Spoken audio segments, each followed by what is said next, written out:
ನಾವು ಏನೇನೋ ನಂಬ್ತೀವಿ ಇವತ್ತು ಪ್ರಪಂಚದಲ್ಲಿ, ಯಾರ್ಯಾರನ್ನೂ ನಂಬ್ತೀವಿ, ಮೋಸ ಹೋಗ್ತೀವಿ, ಎಷ್ಟೋ ನಷ್ಟ ಮಾಡ್ಕೊಳ್ತೀವಿ.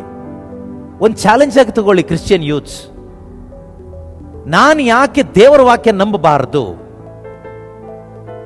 ನಾನು ಯಾಕೆ ದೇವರ ವಾಕ್ಯ ನಂಬಬಾರದು?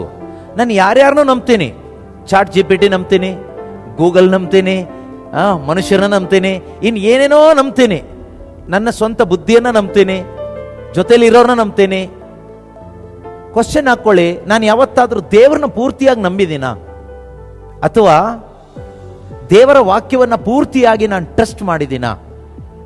ನಂಬೋದು ಅಂದ್ರೆ ಸುಮ್ಮನೆ ಒಂದು ಕಾನ್ಸೆಪ್ಟ್ ತರ ತಲೆಗೆ ತಗೊಳ್ಳೋದಲ್ಲ, ಅದನ್ನ ಅನುಸರಣೆ ಮಾಡಿದ್ದೀನ, ಫಾಲೋ ಮಾಡಿದ್ದೀನ?